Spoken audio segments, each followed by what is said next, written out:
रीति मामा ये nail polish लगाउछंती। मो पचारि धन तुम ये कौन करछ? कहला मामा मु कलर करछि। बोले मोर टे करदेब? कहला दियो मु तुम नखरे कलर करदेबी। तो देखिले सांग माने मो हाथ रे मुझे कलर करछि केमती लागुछि। आ ये सुंदर सिल्वर मुदीटी मु मगेछि मिंत्रारू।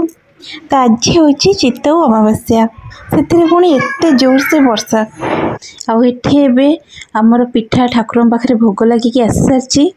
तो अपा ये पिठो गोलुंट अपा कहले आज चित्तौ अमावास्या जेहेतु तो चित्तौ अमावास्या स्पेशल आम चल आज 3 प्रकार चित्तौ पिठा करवा।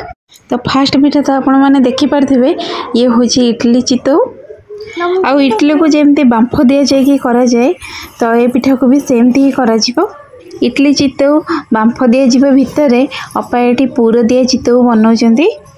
आउ देखिले पिठाटा सुंदर देखा जाउनी। तो या भितर मु कड़े रे किछि क्षीर गरम करनी से किछि नड़िया कोरा आ चीनी आ गोलमरीच गुजराती पाउडर।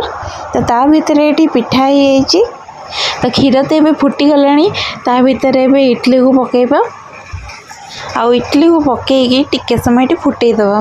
तो क्षीर तो ये फुटी जाइए आठी सानमा बनाऊँ कड़े पिठा। तो चित्तौ अमावास्या स्पेशल आम घरे 3 प्रकार पिठा नहीं आम घरे 4 प्रकार पिठा होची।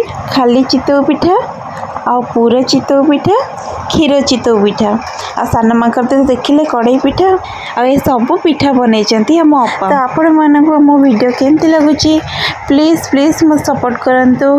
रहिली जय जगन्नाथ।